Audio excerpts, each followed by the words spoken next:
Tumeitwa wote tutengeneze vinyo ya Babeli tulionyeshwa huko Babeli.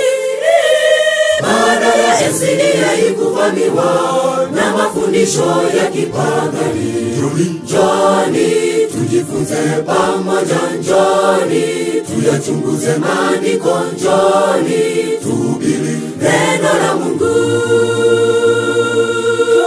Njoni tujifunze pamoja, njoni tuyachunguze maandiko, njoni tuhubiri neno la Mungu. Mungu watafuta mashujaa watakaosema dhambi za Babeli wasimame, kama Yeremia alisimamia neno. Wachungaji wa leo ni vibaraka, wapapa mafuta wa shetani, wameacha ukweli, wafundisha mapokeo toka Roma. Mungu watafuta mashujaa watakaosema dhambi za Babeli wasimame, kama Yeremia alisimamia neno. Wachungaji wa leo ni vibaraka, wapapa mafuta wa shetani, wameacha ukweli, wafundisha mapokeo toka Roma.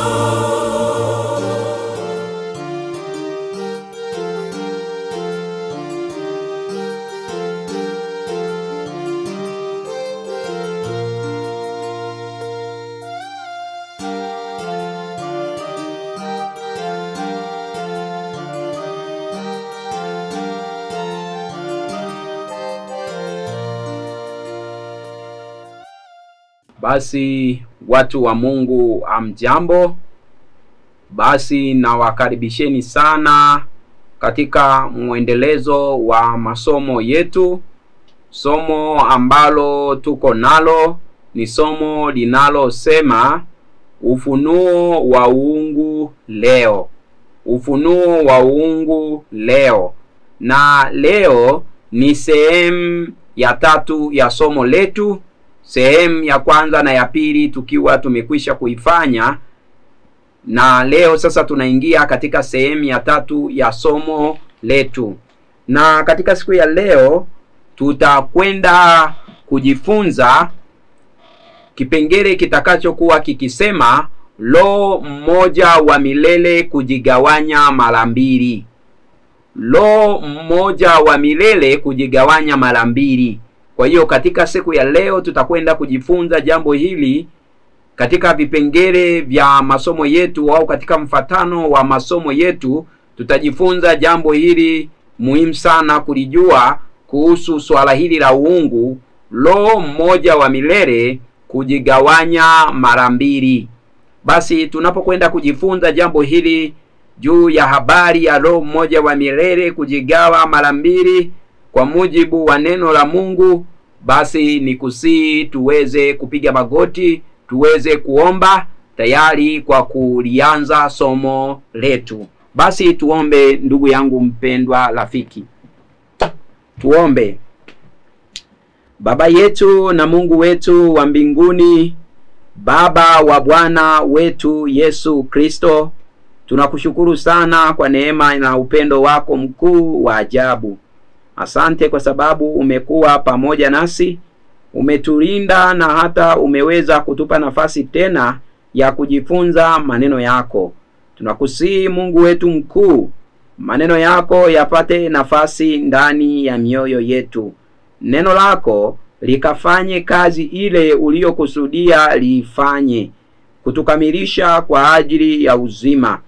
Kawe pamoja na mpenzi wangu na rafiki yangu atakaye kwenda kutazama somo hili, kaweze kumsaidia na kumuongoza kwako.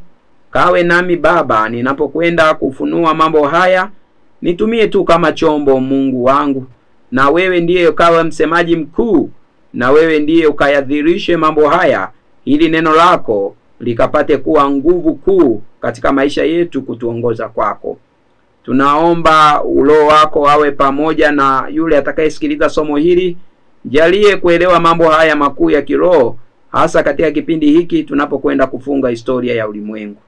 Tunaamini unatupenda na utatufunulia zaidi na zaidi, na utatuongoza kwako ukitufunulia nuru nyingi, ili tupate kujua yale ya kupendezayo, yale ya kupendezayo ukituongoza kwako. Tunaomba hayo machache kupitia jina la mwanao Yesu Kristo, amina. Basi ndugu yangu mpenzi na rafiki yangu, nikukaribishe katika mwendelezo wa masomo yetu, au mwendelezo wa somo letu ambalo kichwa kikuu cha somo kinasema ufunuo wa uungu leo. Ufunuo wa uungu leo. Kwa nini somo hili ufunuo wa uungu leo? Leo mada ya uungu au mada inayohusu Mungu imekuwa ni mada inayojadiliwa sana, na imekuwa ni mada inayoongelewa sana. Na hivyo leo kuna mambo ambayo Mungu ameyafunua kupitia neno lake tunayotakiwa kuyaelewa kuhusu swala hili la uungu. Na kadri muda utakavyokuwa ukizidi kuongezeka, nuru inayohusu swala zima la uungu itaendelea kuwa wazi, ili watu wa Mungu wakapate kumwelewa Mungu katika viwango vya juu na katika upeo wa juu. Siku zinavyozidi kwenda, Mungu atakuwa akifunua jambo hili. Na tulipoanza sehemu yetu ya kwanza ya somo hili, tuliweza kuona kwamba ndani ya neno la Mungu kuna uungu, kuna neno uungu. Kuna maandiko ambayo tuliona takribani maandiko matatu katika Agano Jipya yakitaja jambo hili la uungu. Na tuliona uungu kwa lugha ya Kiingereza unaweza ukasema Godhead. Godhead. Hili neno tuliona linapatikana ndani ya maandiko matakatifu. Lakini neno utatu mtakatifu ama Trinity, neno hili halipatikani popote katika maandiko matakatifu. Na ndiyo maana somo letu la kile tunachokwenda kujifunza, tumeweza kutoa somo au tunakwenda kujifunza juu ya jambo hili linaloitwa ufunuo wa uungu, the revelation of Godhead. Ufunuo wa uungu leo, the revelation of Godhead today. Kwa hiyo tunakwenda kujifunza juu ya ufunuo wa uungu hasa katika siku ya leo tulio nayo.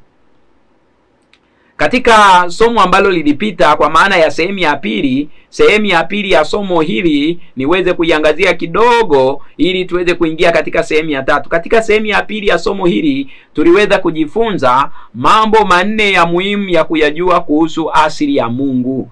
Kwa hiyo kwenye sehemu ya 4 ya somo hili tuliweza kujifunza mambo manne ya muhimu ya kuyajua kuhusu asili ya Mungu. Ni mambo gani hayo? Tulijifunza yapo mambo manne ya muhimu ya kuyajua kuhusu asili ya Mungu. Jambo la kwanza, tulijifunza kwamba Mungu ni roho. Tulijifunza kwamba Mungu ni roho. Na hiyo tulisoma katika Yohana Injili 4 mstari wake wa 24. Andiko hilo lilitueleza kwa wazi kwamba Mungu ni roho. Jambo la pili ambalo tulijifunza kuhusu asili ya Mungu, Mungu ni upendo. Mungu ni upendo. Na hilo tulilisoma katika kitabu cha waraka wa kwanza wa Yohana 4 mstari wake ni wa 8. Waraka wa kwanza wa Yohana 4 mstari wake ni wa 8. Tukasoma hapo maandiko akasema Mungu ni upendo.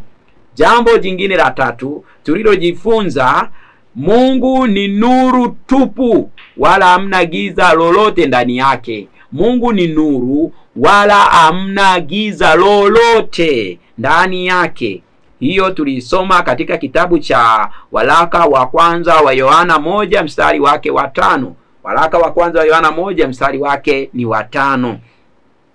Lakini tulijifunza jambo la 4. Jambo la 4 tulijifunza Mungu ni moto ulao. Mungu ni moto ulao.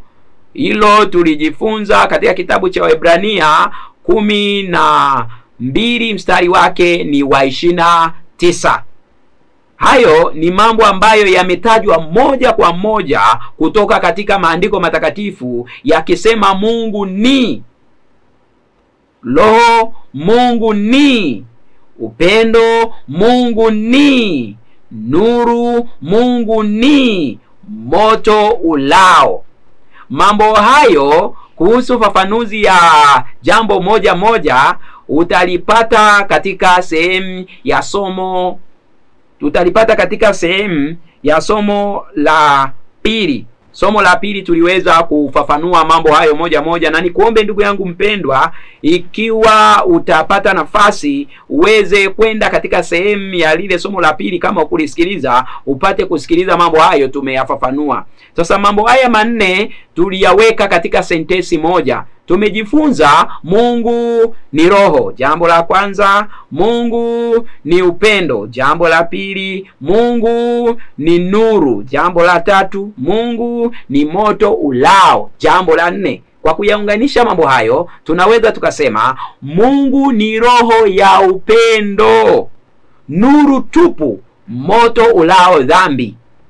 Mungu ni roho ya upendo, nuru tupu, moto ulao dhambi. Kwa hiyo Mungu ni roho ya upendo na ni nuru tupu na ni moto unaokula dhambi. Hivyo ndivyo tunaweza tukasema juu ya mambo hayo, kwamba Mungu ni roho ya upendo, nuru tupu, moto ulao dhambi. Basi katika siku ya leo tunakwenda kujifunza kipengele hiki, Roho mmoja wa milele kujigawanya mara mbili.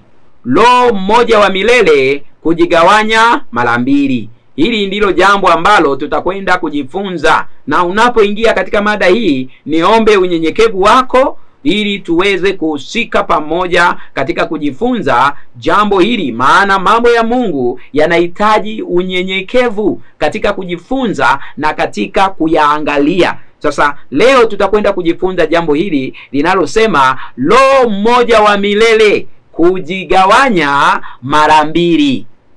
Roho mmoja wa milele kujigawanya mara mbili. Tunapoingia katika maandiko matakatifu, tunakuta asili ya Mungu imefunuliwa katika jambo hili. Tunakuta asili ya Mungu imefunuliwa katika jambo hili, kwamba Mungu ni roho. Mungu ni roho. Kama tulivyohusika kwamba hii kusema kwamba Mungu ni roho, hii roho ya Mungu ni ya upendo, hii roho ya Mungu ni nuru, hii roho ya Mungu ni moto ulao dhambi. Sasa moja ya asili ya muhimu sana ambayo tunajifunza katika neno la Mungu ni kuelewa kwamba Mungu ni roho, au kile tunachoweza kukifahamu kuhusu asili ya Mungu. Mungu ni roho. Hebu twende katika andiko hili, Yohana Injili 4 mstari wake ni wa 23 na 24. Yohana Injili 4 mstari wake ni wa 23 na 24. Kuombe rafiki yangu mpendwa, chukua Biblia yako tukapate kuhusika pamoja katika kwenda kuliona jambo hili. Katika Yohana Injili 4 mstari wake, Yohana Injili 4 mstari wake ni wa 23 na 24. Neno la Mungu linasema, lakini saa inakuja, nayo saa ipo, ambao waabuduo halisi watamwabudu Baba katika roho na kweli, maana Baba awatafuta watu kama hao wamwabudu. Mungu ni roho, nao wamwabuduo yeye imewapasa kumwabudu katika roho na kweli. Maandiko haya yanatuambia kwamba saa inakuja na saa ipo ambayo wale wanaomwabudu halisi watamwabudu Baba katika roho na kweli. Na Baba anawatafuta kama hao, anawatafuta watu kama hao wamwabudu. Kwa hiyo Baba ndiye ambaye ataabudiwa katika roho na katika kweli. Kwa hiyo Baba anatafuta watu watakao mwabudu yeye katika roho na katika kweli. Anasema Baba anawatafuta watu kama hao wamwabudu. Katika fungu la 24 akatueleza asili sasa ya Baba. Anasema Mungu ni roho. Mungu ni roho, nao wamwabuduo yeye imewapasa wamwabudu katika roho na kweli. Kwa hiyo asili ya Mungu ambayo imefunuliwa hapa ni Mungu ni roho. Kwa hiyo tuweza kufahamu kwamba Baba ni roho. Baba ni roho. Hii ni asili ya Mungu ya kuweza kuifahamu. Baba ni roho. Nao wale wote wanaomwabudu yeye imewapasa wamwabudu katika roho na kweli. Imewapasa wamwabudu katika roho na kweli. Kwa hiyo hii ni asili ya Mungu ya muhimu sana. Lakini tunapoendelea kuyasoma maandiko matakatifu yanatuonyesha jambo hili kwamba kuna roho mmoja wa milele. Kuna roho mmoja wa milele. Na asili hii ya Mungu sasa ndiyo inarejelea kama roho mmoja wa milele. Kasome katika kitabu cha Waebrania 9 mstari wake ni wa 14. Kitabu cha Waebrania 9 mstari wake ni wa 14. Neno la Mungu linasemaje? Waebrania 9:14 neno la Mungu linasema, basi si zaidi damu yake Kristo, ambaye kwamba kwa roho wa milele alijitoa nafsi yake kwa Mungu kuwa sadaka isiyo na mawaa, itawasafisha dhamiri zenu na matendo mafu, mpate kumwabudu Mungu aliye hai. Anasema hivi, basi si zaidi damu yake Yesu, ambaye kwamba kwa roho wa milele alijitoa nafsi yake kwa Mungu kuwa sadaka isiyo na mawaa, itakayowasafisha dhamiri zenu na matendo mafu, mpate kumwabudu Mungu aliye hai. Maandiko hapa yanatuambia kwamba Kristo alijitoa kwa roho wa milele, yani kupitia roho wa milele kwa Mungu. Alitoa nafsi yake kupitia roho ya milele kwa Mungu. Anasema kwamba ili nafsi yake alitoa kuwa kama sadaka isiyo na mawaa, itakayo tusafisha dhamiri zetu na matendo mafu, ili tupate kumwabudu Mungu. Kwa hiyo Kristo alijitoa kwa Mungu, alitoa nafsi yake kwa Mungu kwa kupitia roho wa milele. Unaweza ukalisoma hili fungu katika Biblia ya Kiingereza ya Mfalme Yakobo, yani Biblia inayojulikana kama Biblia ya KJV, Biblia ya wana matengenezo, yani Biblia ya watengenezaji, maana ndiyo tafsiri angalau katika tafsiri ya Biblia iliyobaki katika usahihi wake. Kwa hiyo kilisoma hilo linatuonyesha kwamba Yesu kilisoma fungu hili la Waebrania 9 mstari wa 14 linatuonyesha kwamba Yesu alijitoa nafsi yake kupitia roho wa milele kuwa sadaka kwa Mungu, ili tupate kusafishwa na matendo mafu, ili tupate kumwabudu Mungu. Kwa hiyo hapa tunaona kwamba kuna roho wa milele. Roho wa milele ikirejea kama mmoja. Kuna roho wa milele mmoja. Kwa hiyo kuna roho wa milele mmoja. Kwa hiyo huyu roho wa milele mmoja ni nani? Huyu ndiye Mungu mwenyewe. Huyu ndiye Mungu mwenyewe. Roho huyu mmoja wa milele ndiye Mungu mwenyewe. Kwa nini? Tuliposoma maandiko katika fungu la Yohana 4 mstari wake ni wa 24, tumeona kwamba Mungu ni roho. Tumeona kwamba Mungu ni roho. Lakini tulivyojifunza huko nyuma, tukiwa tunajifunza kuhusu asili ya Mungu, tukiwa tunajifunza juu ya tabia za msingi za Mungu zinazomtofautisha Mungu, hasa katika sehemu ya kwanza ya somo letu, tuliweza kujifunza kwamba Mungu ni wa milele. Mungu ni wa milele, kwamba hana mwanzo wala hana mwisho. Hiyo ni kwa mujibu wa Zaburi. Hebu tukalisome andiko hili, Zaburi 90 mstari wake ni wa 2. Katika kitabu cha Zaburi 90, twende hapo rafiki yangu. Zaburi 90 fungu lake ni la 2. Neno la Mungu linasemaje? Neno la Mungu linasema, kabla haijazaliwa milima wala haujaiumba dunia, tangu milele hata milele ndiwe Mungu. Kabla haijazaliwa milima wala haujaiumba dunia, tangu milele hata milele ndiwe Mungu. Kwa hiyo Mungu amekuwepo tangu milele. kusiko na mwanzo. Mungu ataendelea kuwepo hata milele kusiko na mwisho. Kwa hiyo Mungu ni wa milele. Sasa tuwaweza kuyaunganisha mambo haya. Jambo la kwanza, kwa mujibu wa Yohana 4 mstari wake wa 24, tumeambiwa Mungu ni roho. Jambo la pili, katika Zaburi ya 90 fungu la pili tuliotoka kulisoma hapa, tumeambiwa Mungu ni wa milele. Kwa hiyo Mungu ni roho wa milele. Mungu ni roho wa milele. Kwa hiyo roho wa milele ndiye Mungu mwenyewe. Hata tunaposema Mungu ni mmoja, maana yake kuna roho mmoja wa milele. Roho mmoja wa milele, huyu ndiye anarejelewa kama Mungu mmoja katika maandiko matakatifu. Kwa hiyo kuna roho mmoja wa milele. Na hapa tukasome andiko hili, Yesu Kristo aliweza kutufunulia jambo la muhimu sana kuhusu swala hili la roho. Hebu tukasome andiko hili katika kitabu cha Yohana Injili 6 fungu lake ni la 63. Yohana Injili 6 mstari wake ni wa 63. Neno la Mungu linatuambiaje? Katika Yohana Injili 6 mstari wake ni wa 63, neno la Mungu linasema, roho ndiyo itiayo uzima, roho ndiyo itiayo uzima, mwili haufai kitu. Maneno hayo niliyowaambia ni roho tena ni uzima. Roho ndiyo itiayo uzima, mwili haufai kitu. Maneno hayo niliyowaambia ni roho tena ni uzima. Hapa Yesu anatufunulia jambo la muhimu sana. Sisi wanadamu tumetengenezwa kwa mambo mawili. Tumeumbwa kwa mambo mawili. Jambo la kwanza ni mwili. Kanuni iliyomtengeneza mwanadamu, kitu cha kwanza ni mwili na kitu cha pili ni roho. Mwanadamu ana mwili lakini ana roho ndani yake.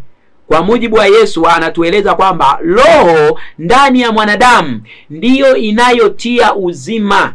Ndiyo inayotia uzima ndani ya mwanadamu, na mwili huu haufai kitu. Yaani mwili pasina roho au mwili pasipo roho haufai kitu. Ni kupitia roho, roho inapokuwa ndani ya mwili, ndipo tunaona, ndipo tunaongea, ndipo tunasikia, ndipo tunanusa, ndipo tunatembea, ndipo tunafanya shughuli mbali mbali. Kwa hiyo roho ndio inatia uzima ndani ya hili umbo. Ndani ya hili umbo asili ya Mungu, kitu kilicho cha kitu cha muhimu ndani kabisa ya mwanadamu ambacho kinamwezesha mwanadamu, yani ili umbo lake liweze kufanya kazi, ni roho. Na tulijifunza kwamba mwanadamu ametengenezwa na mambo hayo mawili kupitia katika kitabu kile cha Mwanzo 2:7. Tulijifunza katika ile sehemu ya kwanza kusoma Mwanzo 2:7. Maandiko yanatuambia kwamba Mungu alimuumba mwanadamu kwa mavumbi ya ardhi, kisha akapuliza puani pumzi ya uhai, huyu mtu akawa nafsi hai. Kwa hiyo lile umbo la mwanadamu ambalo ndio mwili wetu ni mavumbi, ambao ni mwili wa nyama, lakini ile pumzi ya Mungu ndani ya mwanadamu ni roho. Sasa katika jambo hili tunaweza kujifunza jambo la muhimu sana ambalo Yesu analisema hapa, kwamba roho ndiyo inayotia uzima ndani ya mwili. Roho ndiyo inayotia uzima ndani ya nini? Ndani ya mwili. Na tulijifunza kwamba sisi wanadamu tumeumbwa kwa mfano na kwa sura ya Mungu kwa mujibu wa Mwanzo 1 mstari wake wa 26 na Yakobo 3 mstari wake wa 9. Mafungu hayo yanatuonyesha kwamba wanadamu tumeumbwa kwa mfano na sura ya Mungu. Kwa maana kwamba pia Mungu ana umbo. Mungu ana umbo lakini pia ana uzima ndani yake. Mungu ana umbo lakini pia ana uzima ndani yake. Yaani Mungu ni nafsi yenye uzima ndani yake, kama vile mwanadamu alivyo nafsi yenye uzima ndani yake. Na jambo hilo tulijifunza katika ile sehemu ya kwanza ya somo letu. Kwa hiyo sasa tunakuja kuona hapa jambo la muhimu sana. Sisi wanadamu tuna umbo, yani tuna mwili na tuna uzima ndani yetu, na uzima ndiyo kila kitu. Na Mungu naye, tunaposema Mungu ni roho, tulijifunza kwamba Mungu ni roho lakini ana umbo. Kwa hiyo Mungu analo umbo na ndani ya lile umbo ndio kuna uzima. Sasa vile kama vile kwa mwanadamu, ndani ya mwanadamu hii asili ya ndani, yani roho, ndio inayotia uzima ndani ya mwanadamu, ndio inayotia uhai ndani ya mwanadamu. Na ndani ya Mungu ule uzima uliomo ndani yake ndiye kila kitu. Ndio kila kitu, sio lile umbo la Mungu, bali ile asili ya Mungu ya ndani. Ile ndiyo kila kitu. Ile ndiyo utendaji wa Mungu. Kupitia asili ile ya Mungu ya ndani, tunaoirejelea kama roho. Hiyo ndiyo tunayoirejelea kwamba ndiyo roho mmoja wa milele. Kwa hiyo ile asili ya Mungu ya ndani, ile asili ya Mungu ya ndani, hiyo ndiyo tunaoirejelea kama roho ya milele, na ndiyo utendaji wote wa Mungu. Kama vile ndani ya mwanadamu, yani ndani ya umbo la mwanadamu, utendaji wake wote ni ile roho. Roho inapomuondoka mtu, anapokufa, basi mwili huwezi fanya jambo lolote. Na hivyo hata kwa Mungu, ile roho iliyomo ndani yake ndiyo asili yenyewe ya Mungu, na ndiyo uwezo wenyewe wa Mungu asili. Na kupitia ule uwezo uliomo ndani ya Mungu, yani kupitia roho ya Mungu, ndipo tunapata sifa za muhimu za Mungu. Sifa kama vile Mungu, sifa kama vile kujua yote, sifa kama vile kuwa mahali popote, sifa kama vile kuweza yote, sifa kama vile kutokufa. Mambo haya yote yanafanyika kupitia asili ya Mungu ya ndani. Mungu anajua yote kupitia roho wake. Hiyo ni kwa mujibu ya Wakorinto wa kwanza 2 fungu la 10 na kuendelea. Hayo mambo tulijifunza hapo nyuma katika somo lililotangulia. Mungu anakuwa mahali pote, yuko kila mahali kupitia roho wake. Hiyo ni kwa mujibu ya Zaburi ya 139 fungu la 7. Lakini Mungu pia anaweza yote kupitia roho wake. Na Mungu ana umilele, hapatikani na mauti. Hiyo asili ya Mungu isiyopatikana na mauti ni roho yake. Ni roho yake. Sasa wakati unaendelea kuliangalia jambo hili, kama vile Yesu alivyotuambia kwamba roho ndiyo inayotia uzima na mwili haufai kitu. Hata kwa Mungu, tunapomsemea Mungu mmoja, wengi ukimbilia lile umbo la nje la Mungu. Lakini kitu chenye umaana zaidi cha Mungu ni kile kilichomo ndani yake, yani uhai uliomo ndani yake. Huo ndio ambao una maana na thamani zaidi. Na huo ndio uwezo wenyewe wa Mungu, uwezo wa asili wa Mungu. Sasa roho mmoja wa milele ndio uzima wa Mungu. Roho mmoja wa milele ndio uzima wa nani? Ndio uzima wa Mungu. Ndio kila kitu cha Mungu. Kupitia roho mmoja wa milele ndipo Mungu mmoja anajua yote, yani ana nguvu zote. Ndipo Mungu anajua yote. 2, ndipo kupitia roho mmoja wa milele ndipo Mungu anakuwa kila mahali. Kupitia roho mmoja wa milele ndipo Mungu anaweza yote, yani ana nguvu zote. Na ndipo ambapo kuna umilele wa nani? Wa Mungu. Kwa hiyo tunaposema roho mmoja wa milele, ile ni asili ya Mungu ya ndani, ndio uzima wenyewe wa Mungu, kama tulivyokuwa tumesoma katika lile fungu la Yohana 5 mstari wake wa 26. Yohana 5 mstari wake ni wa 26. Maandiko yanasema, maana kama vile Baba alivyo na uzima nafsini mwake, hivyo hivyo alimpa mwana kuwa na uzima nafsini mwake. Hapa tashughulika kwanza na Baba. Baba alivyokuwa na uzima nafsini mwake. Kwa hiyo Baba ana uzima nafsini mwake, yani ana uzima ndani yake. Uzima ndani ya mwanadamu tunaurejelea kama roho, na uzima pia ndani ya Mungu tunaurejelea kama roho. Kwa hiyo uzima ndani ya Mungu, huu ndio asili ya uzima mwingine wote. Tuliliangalia jambo hili katika sehemu ya kwanza ya somo. Hii ndio asili ya uzima wengine, uzima mwingine wote. Na uzima huo ndio uzima wa milele. Na uzima huo uliomo ndani ya Mungu kwa maana ya roho, ndio utendaji wote wa Mungu. Ndio utendaji wote wa Mungu. Kwa hiyo tunaposema roho mmoja wa milele, Tunaposema roho mmoja wa milele, tunaiongelea ile asili ya Mungu ya ndani ambayo ndiyo kila kitu na ndiyo ambayo inarejelewa kama Mungu mmoja. Na katika kuelewa ufunuo wa uungu leo, tunaposema roho mmoja wa milele, huyo ndiye Mungu mmoja. Hiyo ndiyo asili moja ya Mungu.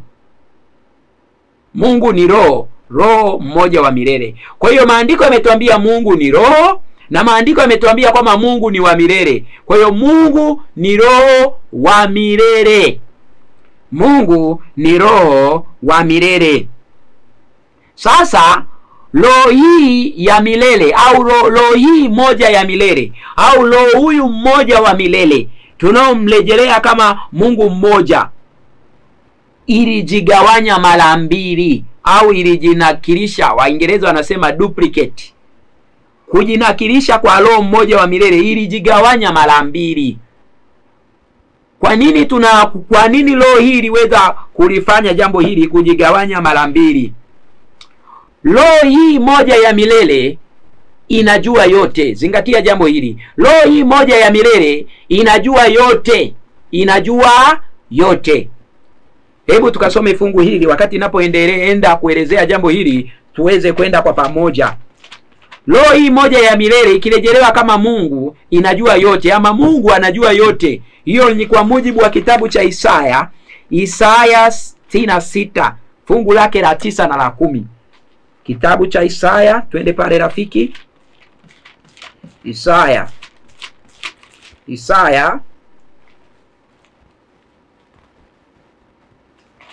Isaya 46 fungu la 9 na la 10. Isaya 46 fungu la 9 na la 10. Neno la Mungu linasema, kumbukeni mambo ya zamani za kale, maana mimi ni Mungu wala hapana mwingine. Mimi ni Mungu wala hapana aliye kama mimi, nitangazaye mwisho tangu mwanzo, na tangu zamani za kale mambo yasiyotendeka bado. Nikisema shauri langu litasimama, nami nitatenda mapenzi yangu yote. Mimi ni Mungu wala hapana mwingine. Mimi ni Mungu wala hapana aliye kama mimi, nitangazaye mwisho tangu mwanzo. Kwa hiyo Mungu anautangaza mwisho tangu mwanzo. Mungu anautangaza mwisho tangu mwanzo. Yaani jambo litakalotokea mwishoni, Mungu analiona jambo hili. Na unapojifunza kuhusu Mungu, hili ni jambo la muhimu sana la kuweza kulifahamu kuhusu Mungu. Mungu anajua yote. Anauona mwisho tangu mwanzo. Sasa nisikilize rafiki yangu, ndipo nikapate kukupeleka katika maandiko uweze kuliona jambo hili ambalo ni ufunuo wa uungu leo. Roho hii moja ya milele ambayo tunairejelea kama Mungu mmoja inajua yote. Inajua yote. Na ndiyo ambayo ilifanya uumbaji wa viumbe. Na roho hii moja ya milele tuliona kwamba kwa dhambi, hii roho moja ya milele ni moto ulao. Ni moto ulao. Kwa hiyo Mungu alipotaka kuweza kuviumba viumbe, alijua yote. Kabla hajaumba alijua yote yatakayokuja mbeleni. Na hii roho moja ya milele ililiona tatizo la dhambi. Ililiona tatizo la dhambi huko mbeleni. Roho moja ya milele ililiona tatizo la dhambi huko mbeleni likija kutokea. Sasa roho hii moja ya milele ili iweze kulishughulikia hili tatizo la dhambi, hii roho moja ya milele ilijinakilisha, yani ilijigawanya mara mbili. Ilijigawanya mara mbili. Hii roho moja ya milele kwa ajili ya kulishughulikia hili tatizo la dhambi iliweza kujigawanya mara mbili ili iweze kulishughulikia tatizo la dhambi. Na ilishughulikia tatizo hili kwa namna gani? Ni kuombe fatana nami masomo haya hatua kwa hatua, tutakuwa tukiyaelezea mambo haya. Kwa ajili ya tatizo la dhambi na kwa ajili ya uumbaji, ili uumbaji pia uwezekane, roho hii moja ya milele ilibidi ijinakilishe. Roho hii moja ya milele ilibidi iweze kujinakilisha. Yani roho hii moja ya milele iliweza kujigawanya mara mbili. Hebu sasa tukapate kuliona jambo hili. Roho hii moja ya milele iliweza kujinakirisha, iliweza kujigawanya mara mbili. Sasa tukaliangalia jambo hili katika maandiko. Hii roho moja ya milele, au huyu roho mmoja wa milele alijigawanya mara mbili, au hii roho moja ya milele ilijinakirisha au kujigawanya mara mbili. Tukasome katika kitabu cha Yohana Injili 3 mstari wake ni wa 16. Katika Yohana Injili 3 mstari wake ni wa 16, neno la Mungu hapa linatuambia jambo lifuatalo. Yohana Injili 3 mstari wake ni wa 16. Neno la Mungu linasema, kwa maana jinsi hii Mungu aliupenda ulimwengu hata akamtoa mwanaye wa pekee, ili kila mtu amwaminie asipotee, bali awe na uzima wa milele. Maandiko hapa yanatuambia kwamba Mungu aliupenda ulimwengu na hata akamtoa mwanaye wa pekee, ili kila mtu amwaminie asipotee, aweze kuupata uzima wa milele. Kwa hiyo hapa tunarejelewa wazi kwamba kuna Mungu na kuna mwana wa Mungu wa pekee. Kuna Mungu na kuna mwana wa Mungu wa pekee. Maandiko yanatuambia kwamba Mungu ambaye ndiye tunamrejelea kama roho mmoja wa milele alikuwa na mwana wake wa pekee. Huyu mwana wake wa pekee alitolewa kwa ajili yetu, kupitia kumwamini tuweze kupata uzima wa milele. Sasa maandiko yametuonyesha hapa Mungu ana mwana wake wa pekee, na hata akamtoa, na hata Mungu akawa amemtoa huyu mwanae wa pekee. Sasa huyu mwanae wa pekee ana asili gani naye? Katika hiyo Yohana 3 mstari wa 6, hapo kuna kanuni ya msingi sana itakayoweza kutusaidia kulielewa jambo hili. Yohana Injili 3 mstari wake wa 6. Neno la Mungu hapa linasema, kilichozaliwa na mwili ni mwili, na kilichozaliwa na roho ni roho. Kilichozaliwa na mwili ni mwili, na kilichozaliwa na roho ni roho. Hebu nitulie kwa dakika chache katika hoja hii au katika jambo hili, ambalo hii ni kanuni ya wazi kabisa, na kanuni ambayo inaonekana katika mazingira yetu, tunaweza kuielewa. Maandiko hapa yanasema katika Yohana 3 mstari wa 6, kilichozaliwa na mwili ni mwili, na kilichozaliwa na roho ni roho. Hapa tunaweza kuiona kanuni hii kwa uwazi. Mwana wa mbuzi ni mbuzi. Mwana wa kondoo ni kondoo. Mwana wa simba ni simba. Mwana wa mamba ni mamba. Mwana wa kenge ni kenge. Mwana wa kuku ni kuku. Hiyo iko wazi. Na kilichozaliwa mwana wa mwanadamu ni mwanadamu, na mwana wa Mungu ni Mungu. Hiyo ni kanuni ya wazi sana. Hapa sasa hebu tuisome kauli hii tena. Yohana 3:6. Kilichozaliwa na mwili ni mwili, na kilichozaliwa na roho ni roho. Kilichozaliwa na mwili ni mwili, na kilichozaliwa na roho ni roho. Kwa mujibu wa Yohana ile 4 mstari wa 24. Yohana Injili 4 mstari wa 24 tulisoma Mungu ni roho. Na kwa mujibu wa Yohana 3 mstari wa 16 tumesoma kuna mwana pekee wa Mungu ambaye huyu ni Yesu Kristo. Kwa hiyo kwa kuwa Mungu ni roho na alikuwa ana mwana wake wa pekee kwa mujibu wa neno hili la Mungu, basi mwana wake wa pekee naye ni roho. Mwana wake wa pekee naye ni roho. Kwa hiyo Mungu ni roho na mwana wa pekee wa Mungu ni roho. Maana Yesu Kristo ni mwana pekee wa Mungu, kwa kuwa Mungu ambaye anarejelewa kama Baba ni roho. Na pale katika hiyo Yohana 4:24 ukirudi kwenye fungu la 23 kushuka chini, amerejelewa Baba. Baba ndiye ametajwa pale kama roho. Na hapa tunaambiwa kwamba Baba huyu ana mwana wake wa pekee ambaye ni Yesu Kristo. Sasa Baba ni roho, naye ana mwana wake wa pekee, naye ni roho.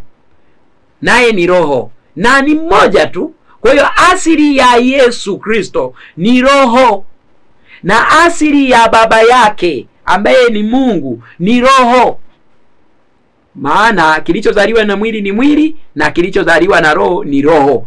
Kwa hiyo hapa unaona kwamba Baba ambaye tunamrejelea kama roho mmoja wa milele, sasa ana mwana, na mwana naye ni roho, naye ni yule roho mmoja wa milele. Na hapo ndipo utakapokuwa makini, ndipo tunaanza kuipata hiyo siri ya roho mmoja wa milele kujinakirisha.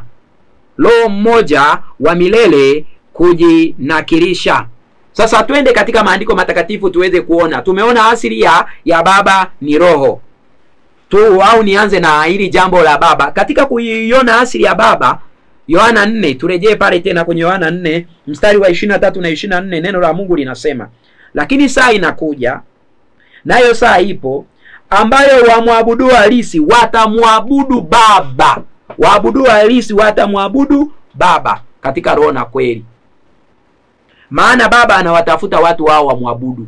Yohana 3:24 anaanza kueleza kwamba saa inakuja ambao wale wanamwabudu, watakao waabudu halisi watamwabudu Baba. Kwa mujibu wa hiyo Yohana inaonyesha hapa wazi, watamwabudu Baba katika roho na kweli, maana Baba anawatafuta watu kama hao wamwabudu. Kisha fungu la 24 akatueleza asili ya Baba. Anaeleza kwamba Mungu ni roho, nao wamwabuduo yeye. Baba si ndiye anayeabudiwa. Kwa hiyo Baba ni roho, nao wamwabuduo yeye, imewapasa wamwabudu katika roho na kweli. Kwa hiyo tumeelezwa hapo Baba ni roho. Na kwa mujibu wa Yohana 3:6 inatueleza kwamba kilichozaliwa na roho nayo ni roho. Kwa mujibu wa Yohana 3:16 tunaona kwamba Yesu ni mwana pekee wa Mungu. Kwa hiyo Yesu naye asili yake nayo ni roho. Je, maandiko yanaeleza hili swala kwa uwazi? Ndiyo. Katika kitabu cha Wakorinto wa kwanza 15 mstari wa 45. Wakorinto wa kwanza 15 mstari wa 45. Twende hapo rafiki. Uone asili ya Yesu Biblia inavyosema. Katika kitabu cha Wakorinto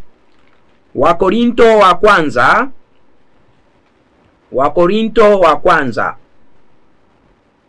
katika kitabu cha Wakorinto wa kwanza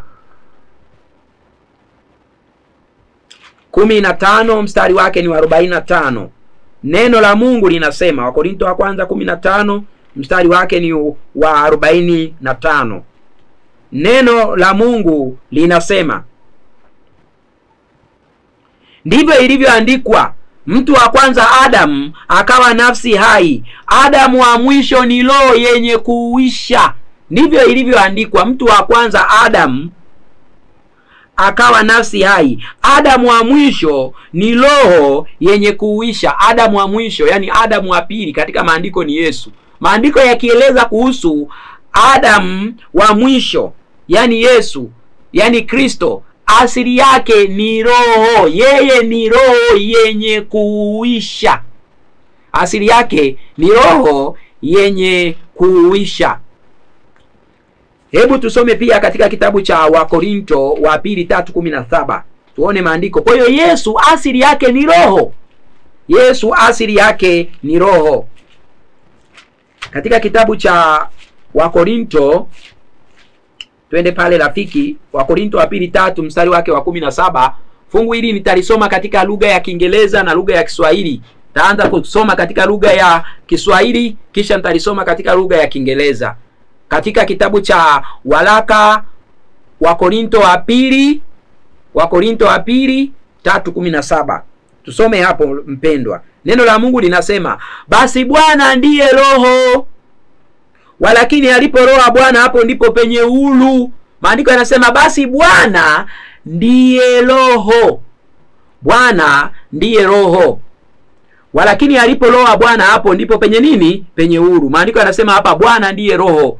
Fungu hili unapolisoma katika Biblia ya Kiingereza, Biblia ya King James Version, yani inajulikana kama KJV, fungu hilo linasomeka hivi: Now the Lord is that Spirit. Now the Lord is that Spirit. Basi Bwana ndiyo yule roho, ndiye yule roho. Now the Lord is that Spirit, and where the Spirit of the Lord is, there is liberty. Liberty. Now the Lord is that Spirit. Ukisoma kwenye Biblia yetu ya Kiswahili inasema Bwana ndiye Roho. Kwenye Biblia ya Kiingereza inasema basi Bwana ndiye yule Roho. Na Bwana aliyesemwa hapo ni Bwana gani? Katika Yohana kitabu cha Yohana Injili, kitabu cha Yohana Injili 13 mstari wake ni wa 13. Yohana Injili 13 mstari wake ni wa 13. Tunaposoma Yohana Injili 13 mstari wake wa 13 unatueleza Bwana ni nani. Katika kitabu cha Yohana Injili 13 mstari wake ni wa 13, neno la Mungu linasema. Neno la Mungu linasema, ninyi mwaniita mwalimu na Bwana, nanyi mwanena vyema, maana ndivyo nilivyo. Yesu anawaambia hapa wanafunzi wake, ninyi mnaniita mwalimu na Bwana, mwanena vyema, maana ndivyo nilivyo. Kwa hiyo Bwana ni Kristo, ni Yesu. Kwa hiyo maandiko yanatuambia kwamba Bwana ndiye yule Roho. Kwa hiyo asili pia ya Yesu iliyofunuliwa na maandiko matakatifu ni Roho. Yeye naye ni Roho. Sasa tumejifunza kwamba Mungu mmoja ni Roho mmoja wa milele. Baba ni Roho na Yesu Kristo ni Roho. Je, ni roho tofauti? Hapana, ni Roho mmoja. Ni Roho mmoja. Kwa hiyo Baba ni Roho na Yesu Kristo ni Roho, na ni Roho mmoja yule wa milele. Ni Roho mmoja yule wa milele. Sasa hapa tunaona kuna vitu viwili. Tunaona kuna Baba na tunaona kuna mwana wake wa pekee. Baba ni Roho na maandiko pia yametueleza naye mwanae ni Roho. Hapo sasa unaona vitu viwili. Unaona vitu viwili. Na vitu hivi vyote viwili ni roho, lakini si roho mbili, ni roho moja ya milele. Na hapo ndipo unaanza kuona siri hii ya roho mmoja wa milele kujinakirisha, ama siri hii ya roho mmoja wa milele kujigawanya. Na tunaposoma katika andiko hili la Wakorinto, tunaposoma katika andiko hili la Wakorinto wa kwanza 8 mstari wake wa 6. Wakorinto wa kwanza 8 mstari wake wa 6. Neno la Mungu linasema, lakini kwetu sisi Mungu ni mmoja tu aliye Baba, ambaye vitu vyote vimetoka kwake, nasi tunaishi kwake.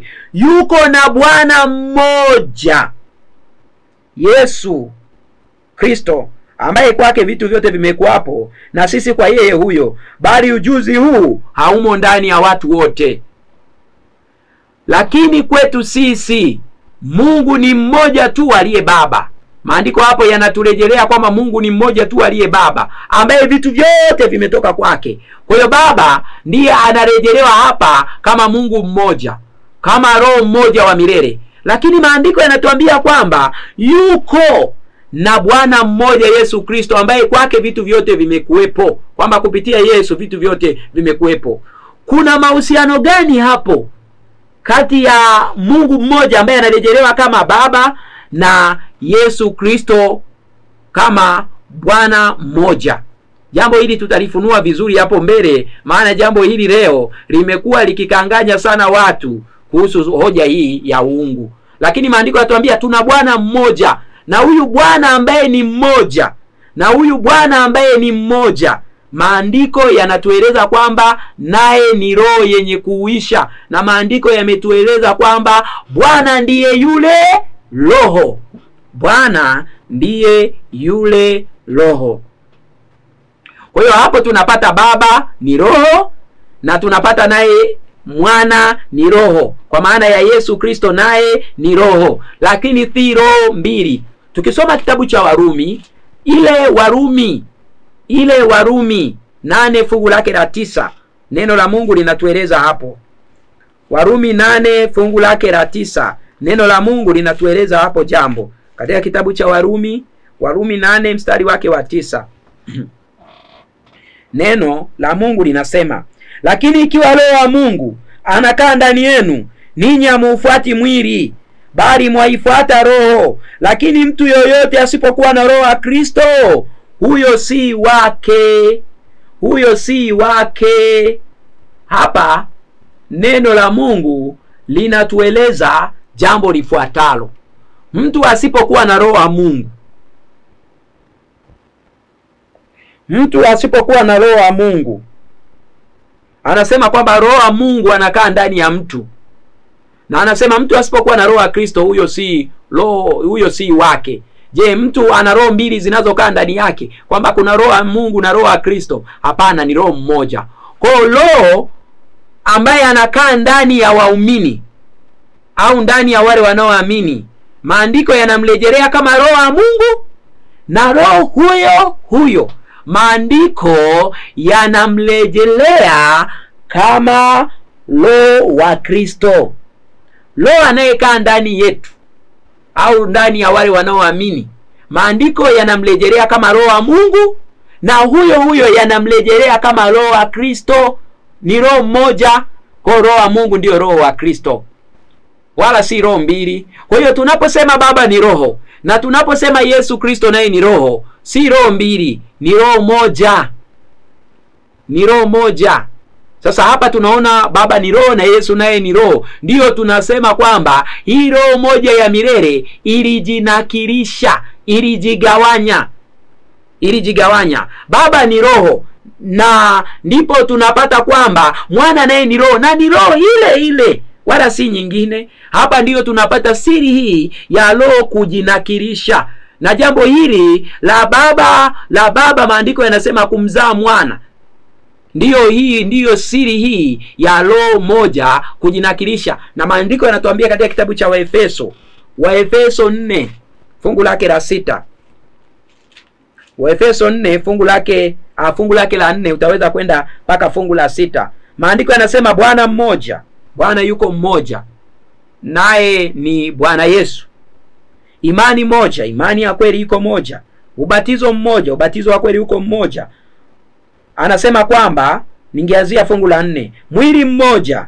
Na mafungu haya tutayafafanua vizuri rafiki yangu tunapoendelea na masomo haya. Ni kuombe tu endelea fuatilia masomo haya.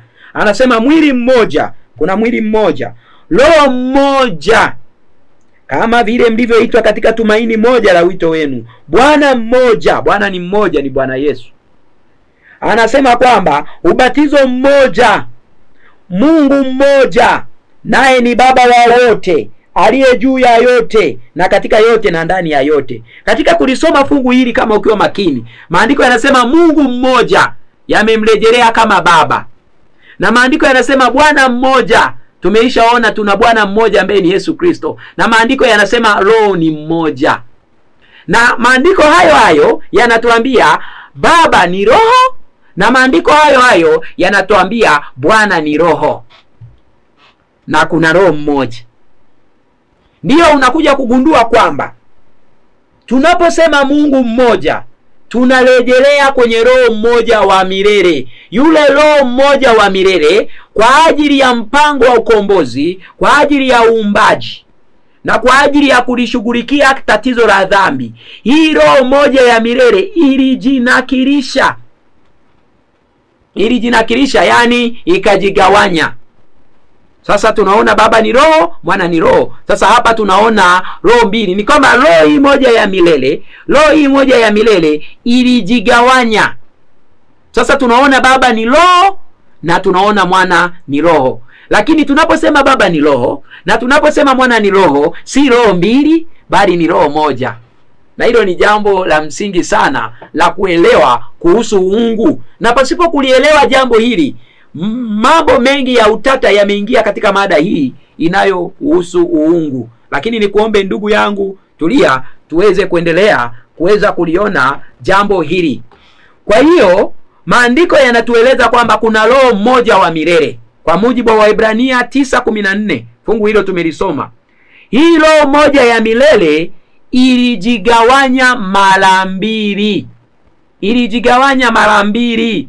Sehemu moja ambayo ndiyo tunairejelea kama Baba ni ile sehemu ya roho ya milele, na sehemu ya pili tunaoirejelea kama Mwana ni sehemu ya mwana ambayo tunairejelea kama Kristo. Hii ni roho moja, ilijigawanya hivyo mara mbili. Na tumeona katika Yohana 3:6 anasema kilichozaliwa na roho ni roho. Mungu ni roho. Kilichozaliwa na roho nayo ni nini? Nayo ni roho. Sasa tunapoendelea kujifunza jambo hili, tukijifunza katika kitabu cha Yohana Injili 5 mstari wake ni wa 26. Yohana Injili 5 mstari wake ni wa 26. Neno la Mungu hapa linasema, maana kama vile Baba alivyo na uzima nafsini mwake, vivyo hivyo alimpa mwana kuwa na uzima nafsini mwake. Andiko hili hapa linatueleza kama vile Baba alivyokuwa na uzima nafsini mwake, hivyo hivyo alimpa mwana kuwa na uzima nafsini mwake. Kwa hiyo Baba ana uzima nafsini mwake, alimpa mwana kuwa na uzima nafsini mwake. Tumejifunza hapa uzima ndani ya Baba ni roho, na ndiyo ilikuwa roho moja ya milele. Na huo uzima ulio ndani ya Baba ndiyo uzima ambao umo ndani ya mwana. Huo uzima ulio ndani ya Baba ndiyo uzima uliokuwa ndani ya mwana. Na uzima ambao ulimokuwa ndani ya Baba, uzima uliomo ndani ya Baba, huu uzima hauna mwanzo, ni wa milele. Unajua yote, unaweza yote, unapatikana popote. Uzima huo ndio uzima pia ukawa ndani ya mwana. Huo ukawa ndani ya nani? Ndani ya mwana. Mwana akawa na uzima nafsini mwake. Uzima ule ambao umo ndani ya mwana ndio ule uliokuwa huku kwa Baba. Nao unajua yote, unaweza yote, na unapatikana popote. Na hapo maandiko yanatueleza Baba ni nafsi na mwana ni nafsi. Hizi ni nafsi mbili tofauti. Kuna nafsi ya Baba na kuna nafsi ya mwana. Lakini tunapoongelea kuhusu nafsi hizi, asili ya hizi nafsi mbili ni kile kilicho ndani ambacho kinarejelewa kama roho. Ndiyo unagundua kwamba roho iliyo ndani ya Baba ndiyo hiyo roho iliyo ndani ya Kristo. Na sasa hapa tuna Baba na Kristo. Ndiyo tunasema kwamba roho hii ilijigawanya, ilijinakirisha. Na huwezi sema roho iliyomo ndani ya Kristo ina mwanzo.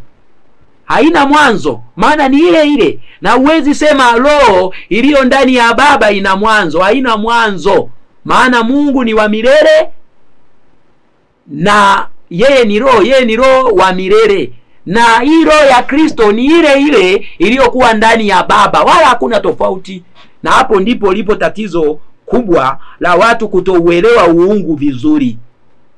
Hapo ndipo lipo tatizo, kutouelewa uungu vizuri. Kwa hiyo roho iliyo ndani ya Baba inajua yote na haina mwanzo. Ndio ile roho iliyo ndani ya mwana haina mwanzo. Na hiyo ndio tunairejelea kama Mungu mmoja.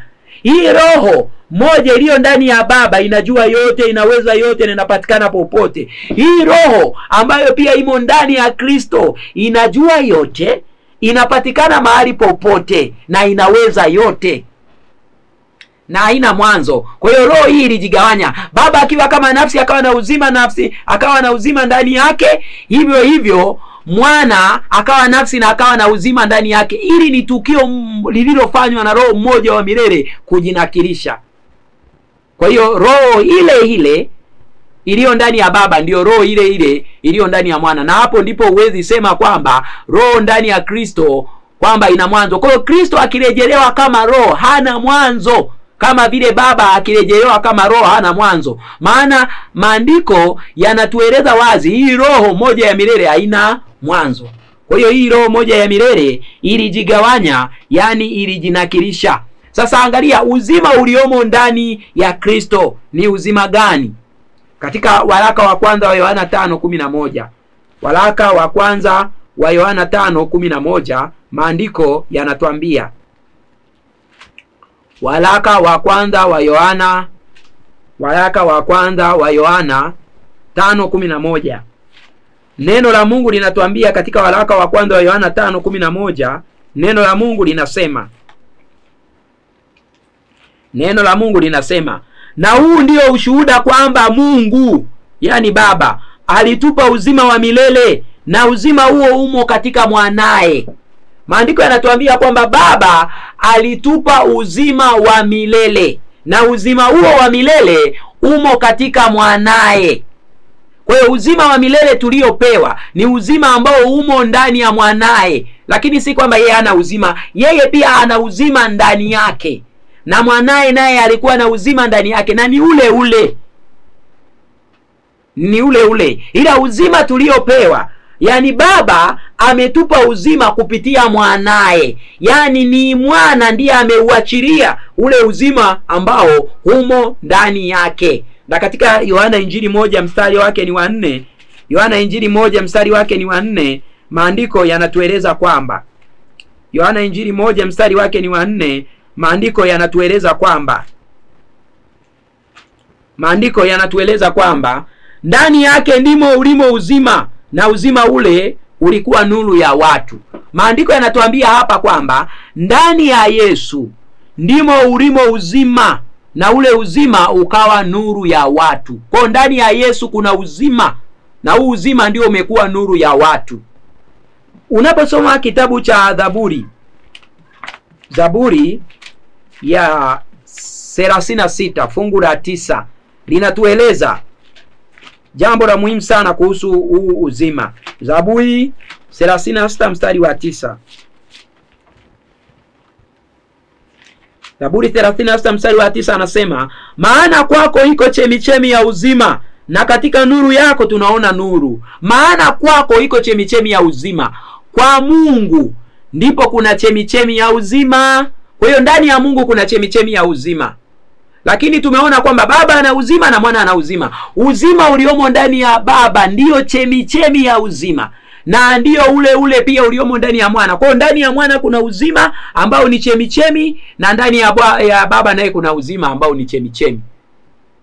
Ambao uzima ndani ya Baba ni roho, uzima ndani ya Mwana ni roho.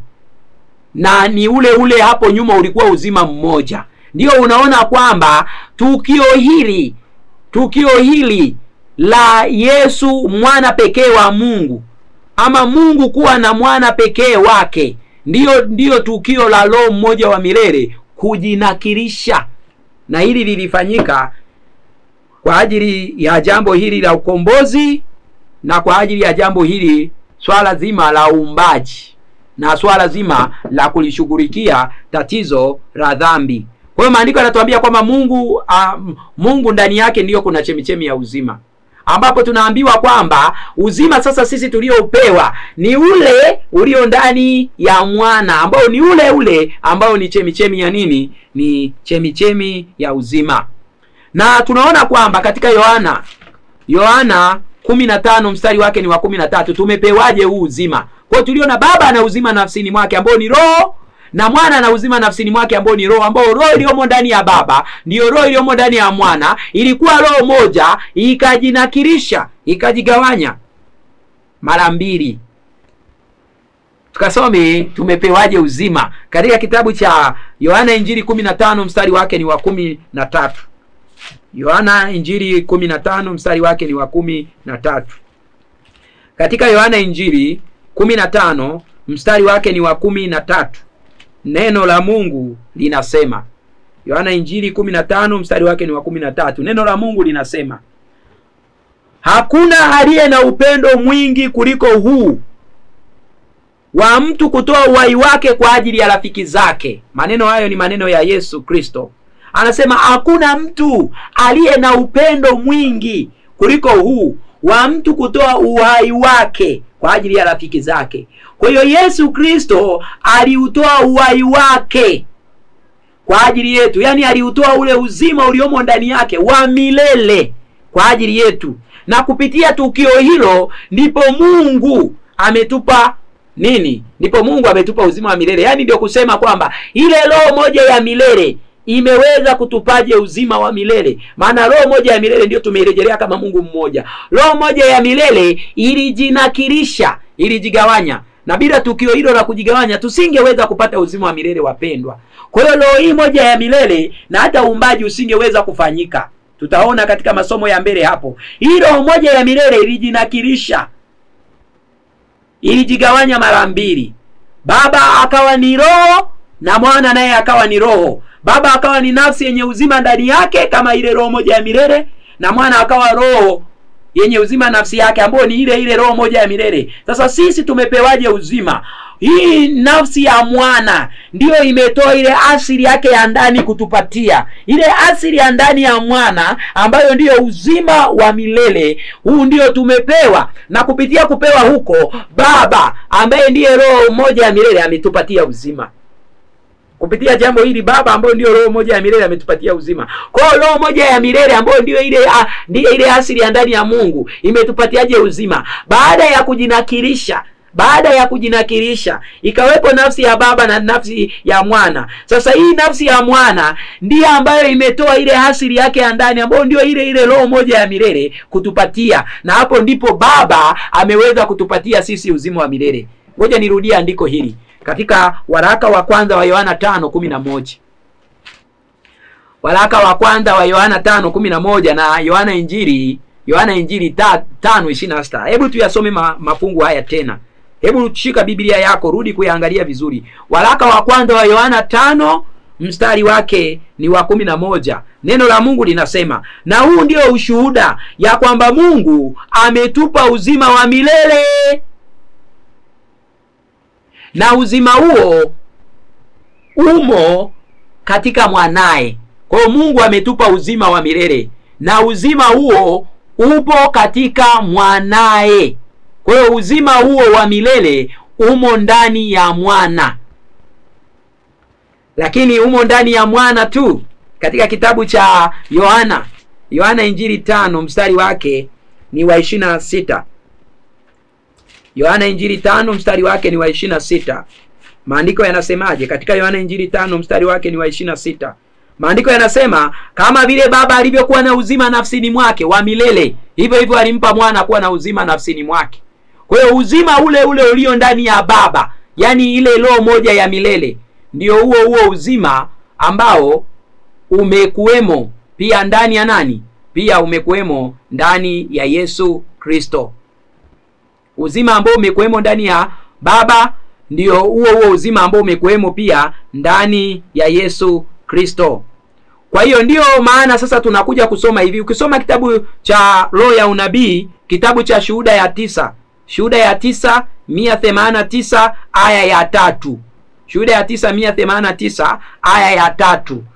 Hapa nukuu inasema, wanaye Mungu mmoja, wanaye Bwana mmoja, wanayo roho moja, roho wa Kristo. Huyu ndio analeta muunganiko katika matabaka yao. Kwa hiyo kuna Mungu mmoja, kuna Bwana mmoja, na kuna roho mmoja, roho wa Kristo. Huyu roho wa Kristo ndio unarejelewa kama roho mmoja, ndio unarejelewa kama ule uzima uliotoka ndani ya Baba kutupatia sisi. Kwa hiyo kuna roho mmoja tu ambaye ni roho wa Kristo. Kwa hiyo nukuu hiyo inasema, wanaye Mungu mmoja, wanaye Bwana mmoja, wanayo roho moja.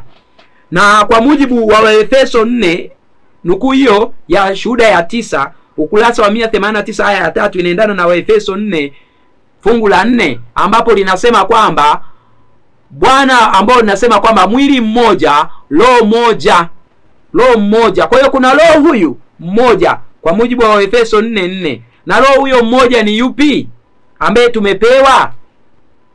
Wagalatia 4 fungu la 6. Maandiko yanasema katika Wagalatia 4 fungu la 6, na kwa sababu ninyi mmekuwa wana, anasema, na kwa kuwa ninyi mmekuwa wana, Mungu amemtuma roho wa mwanae mioyoni mwetu aliaye Aba, yani Mungu. Kwa kuwa ninyi mmekuwa wana, Mungu amemtuma roho wa mwanae mioyoni mwetu aliaye Aba, yani Baba. Kwa hiyo roho ambaye anatumwa ndani yetu ni roho wa mwanae. Katika kitabu cha Wafilipi 1:19 neno la Mungu linasema, Wafilipi 1:19 neno la Mungu linasema, katika kitabu cha Wafilipi 1:19 neno la Mungu linasema, Wafilipi 1:19 nasema, maana najua ya kuwa haya yatanigeukia kuwa wokovu wangu, kwa sababu ya kuomba kwangu na kuruzukiwa roho wa Kristo. Kwa roho tunayoruzukiwa ni roho wa Kristo. Huyu ndiye roho tunaye ruzukiwa. Katika kitabu cha Waefeso 2:18 tunaruzukiwa roho mmoja wa Kristo. Efeso 2:18 anasema kwa maana kwa yeye sisi sote tumepata njia ya kumkaribia Baba kwa roho mmoja. Sisi sote tumepata njia ya kumkaribia Baba kwa roho mmoja, na tumesoma kuna roho mmoja wa milele. Na sisi pia tumepata kumkaribia Baba kwa roho mmoja ambaye ni roho wa Kristo. Ni roho wa Kristo. Maandiko yanasema pia katika kitabu cha Wakorinto wa kwanza 12:13. Wakorinto wa kwanza 12:13. Anasema kwamba kwa maana katika roho mmoja sisi sote tulibatizwa kuwa mwili mmoja, kwamba tu Wayahudi au kwamba tu Wayunani, ikiwa tu watumwa au ikiwa tu huru, sisi sote tumenyweshwa roho mmoja. Sote tumenyweshwa roho mmoja. Sote tumenyweshwa roho mmoja, ambaye huyo ni roho wa nani? Roho wa Kristo. Katika kitabu cha Tito, ndiko hili ninapokwenda kumalizia. Katika kitabu cha Tito 3 mstari wake ni wa 5 hadi wa 6. Tito 3 mstari wake ni wa 5 hadi wa 6. Neno la Mungu linasema, kitabu cha Tito 3 mstari wake wa 5 hadi wa 6.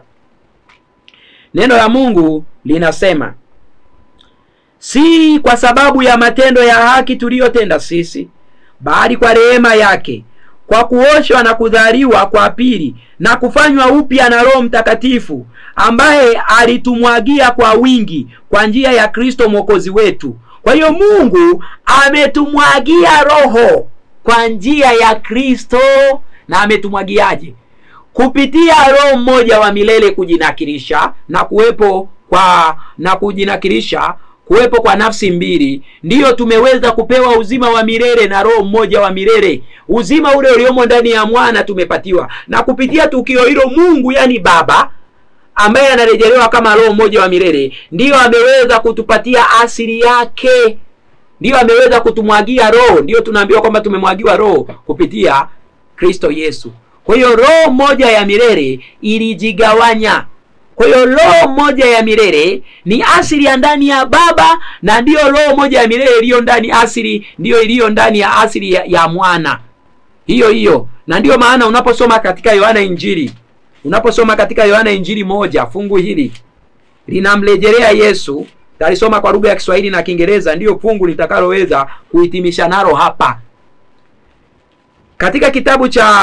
Katika Yohana Injili 1 mstari wake wa 1 hadi wa 4, neno la Mungu linatuambia,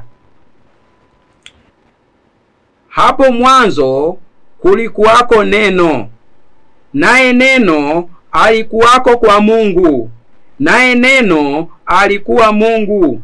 Huyo mwanzo alikuwako kwa Mungu. Kwa hiyo vyote vilifanyika kwa huyo, wala pasipo yeye akikufanyika chochote kilichofanyika. Ndani yake ndimo ulimo uzima, na ule uzima ulikuwa nuru ya watu.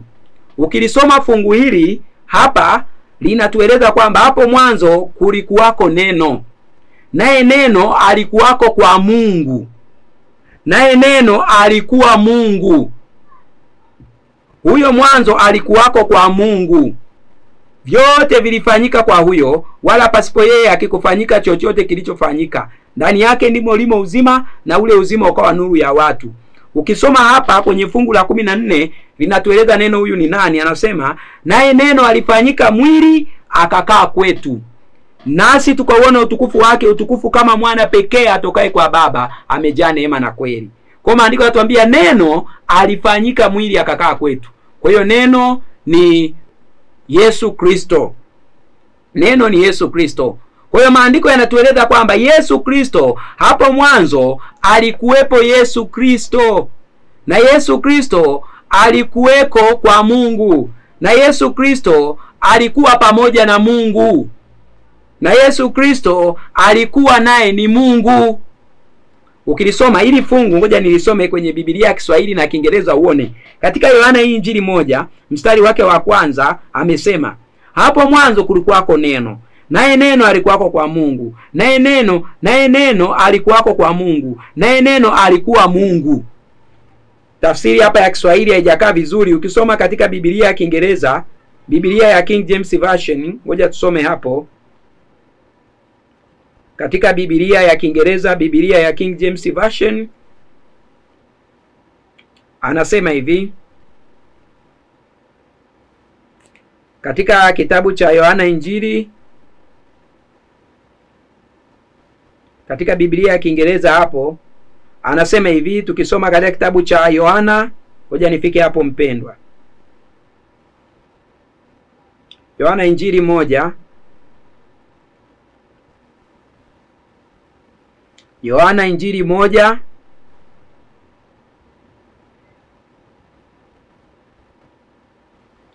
anasema, in the beginning was the word. Hapo mwanzo alikuwepo neno. And the word was with God. Na neno alikuwa pamoja na Mungu. And the word was God. Na neno alikuwa Mungu. Mstari wa pili anasema, the same was in the beginning with God. Anasema huyo mwanzo alikuwako pamoja na Mungu. Kwa hiyo maandiko yanasema kwamba yakimrejelea Kristo ambaye ni neno, anasema alikuwepo tokea mwanzoni. Na alikuwepo tokea mwanzoni pamoja na Mungu, na yeye pia alikuwa Mungu. Hapo kuna Mungu wawili? Hapana. Kilichorejelewa kwamba naye alikuwa Mungu, kimerejelewa kwamba na yeye alikuwa roho. Kwa hiyo maandiko yametuambia Mungu ni roho, na maandiko yametuambia Yesu ni mwana wa Mungu. Kwa hiyo Yesu naye alikuwa na ile asili ya baba yake. Kwa hiyo naye ni Mungu. Na tunaposema Mungu, imerejelewa kama asili yake ya ndani. Baba yake ni roho na yeye naye ni roho.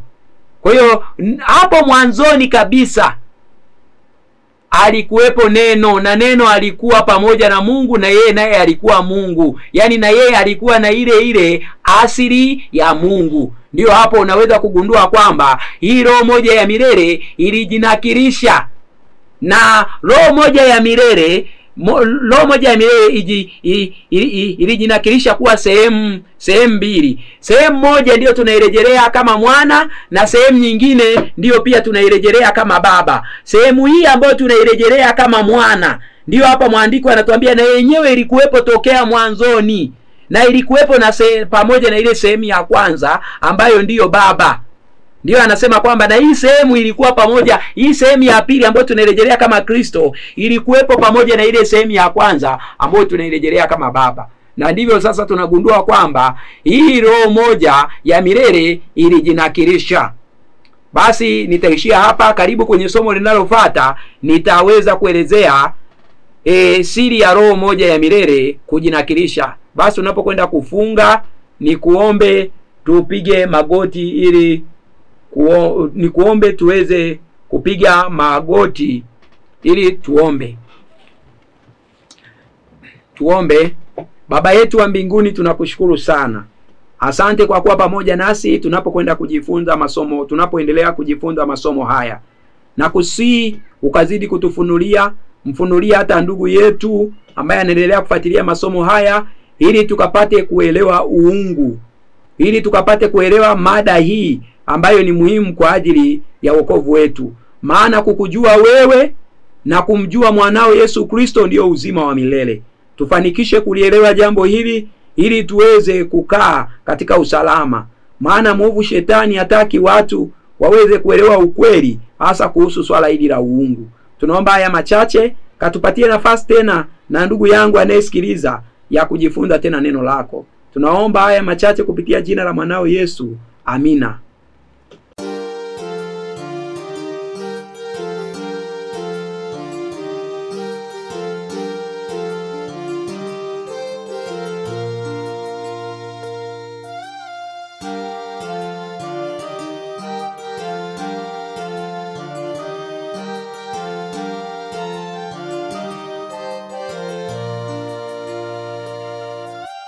Tumeitwa wote tutengeneze vinyo ya Babeli tulionyeshwa huko Babeli.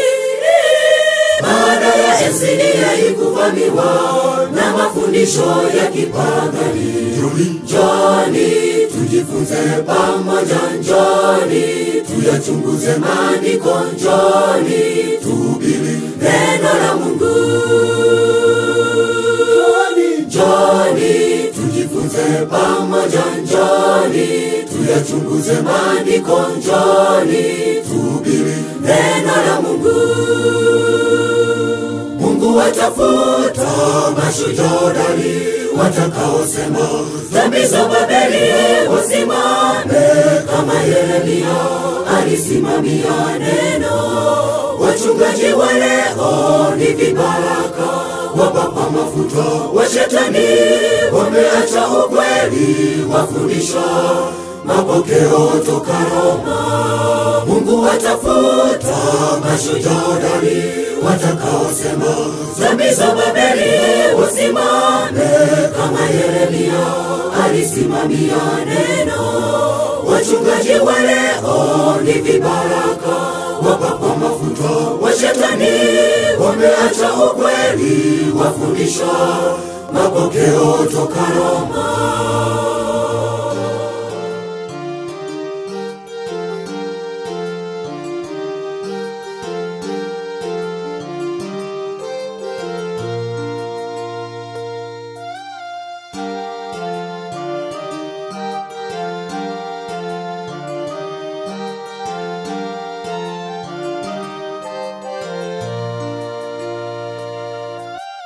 Kipi ulichokimbia Roma? Kipi unachofundisha leo? Mafundisho idara, bima na msalaba, kanuni wa ina lesoni. Sio agizo la Yesu, sio agizo la mitume, bali agizo la upapa. Sio agizo la Yesu, sio agizo la mitume, bali agizo la upapa. Mungu watafuta mashujaa watakaosema dhambi za Babeli wasimame, kama Yeremia alisimamia neno. Wachungaji wa leo ni vibaraka, wapapa mafuta wa shetani, wameacha ukweli, wafundisha mapokeo toka Roma. Mungu watafuta mashujaa watakaosema dhambi za Babeli wasimame, kama Yeremia alisimamia neno. Wachungaji wa leo ni vibaraka, wapapa mafuta wa shetani, wameacha ukweli, wafundisha mapokeo toka Roma.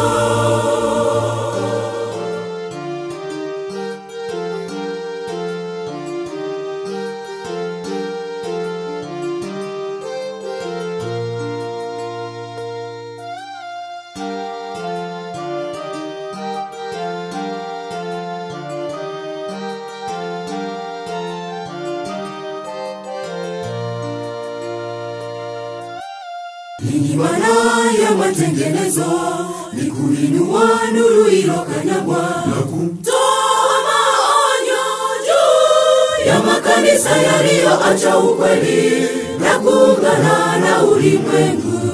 Njoni tujifunze pamoja, njoni tuyachunguze maandiko, njoni tuhubiri neno la Mungu.